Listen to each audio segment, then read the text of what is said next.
Hoje, vamos mergulhar em um dos eventos mais transformadores da história, a Primeira Guerra Mundial.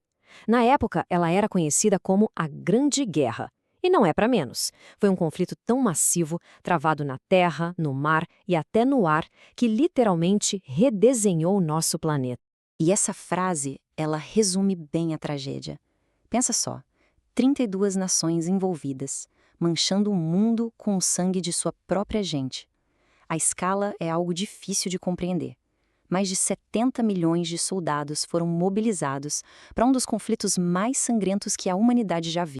E por causa dessa destruição toda, ela ganhou um apelido famoso: a Guerra para Acabar com Todas as Guerras. Havia uma esperança, sabe, de que depois de tanta carnificina, algo assim nunca mais aconteceria.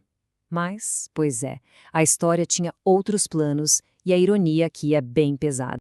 E aí fica a pergunta que não quer calar. Como é que pode a morte de um único homem numa rua em Sarajevo ter sido o estopim para mergulhar o mundo inteiro num abismo? Como isso escalou tão rápido? Bom, é isso que a gente vai desvendar agora. E tudo começa aqui, com o assassinato que, vamos ser sinceros, não foi bem a causa da guerra, mas a desculpa perfeita que todo mundo estava esperando para que ela começasse. A história desse dia é uma sequência de acasos que parece roteiro de filme. A primeira tentativa de assassinato com uma bomba dá errado.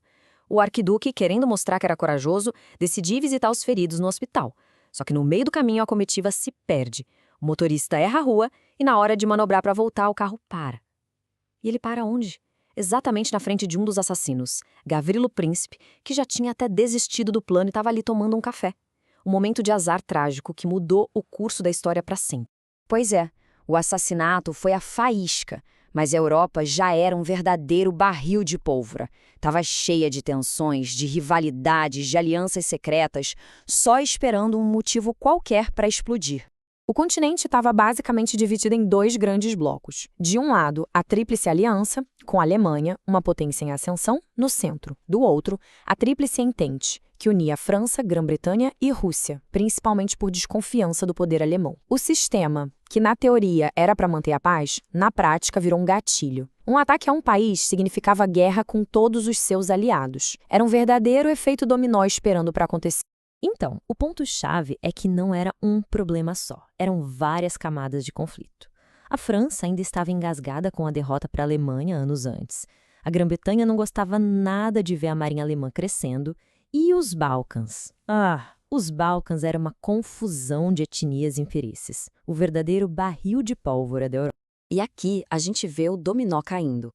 Primeiro, a Áustria-Hungria, com o cheque em branco da Alemanha, manda um ultimato impossível para a Sérvia. A Rússia, que se via como protetora dos sérvios, começa a mobilizar seu exército gigante. A Alemanha vê isso como uma ameaça e declara guerra à Rússia e, na sequência, à França. E para atacar a França rápido, o plano alemão era invadir a Bélgica, um país neutro. Foi essa invasão que fez a Grã-Bretanha entrar na briga. Em poucas semanas, a Europa inteira estava em guerra.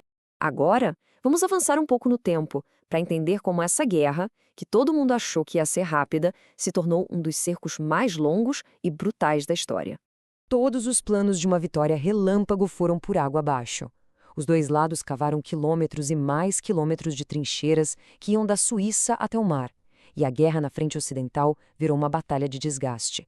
Avançar alguns metros significava a morte de milhares de soldados. E a vida nessas trincheiras era um inferno. Como a citação diz, até os ratos, enormes, eram uma ameaça. Era um mundo de lama, doenças, frio e o medo constante da morte. Os soldados viviam com o cheiro dos corpos na terra de ninguém e o pavor de um bombardeio ou de um ataque com gás.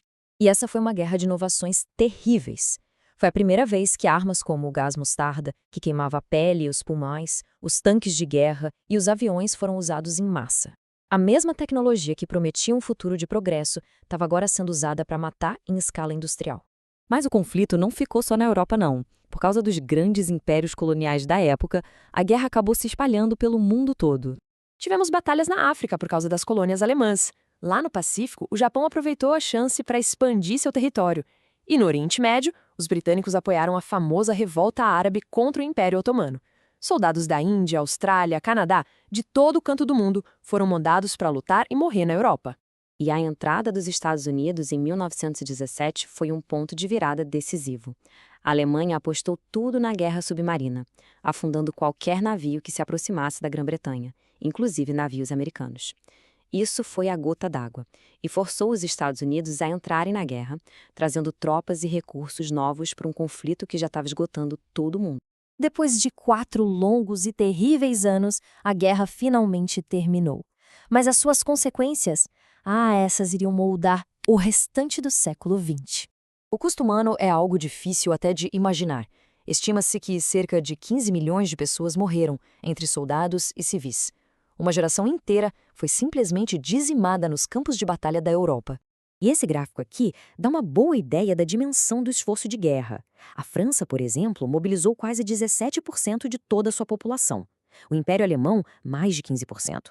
Sociedades inteiras tiveram que se reorganizar para sustentar um conflito numa escala que ninguém nunca tinha visto antes. O mapa do mundo mudou radicalmente. Impérios que existiam há séculos simplesmente desmoronaram.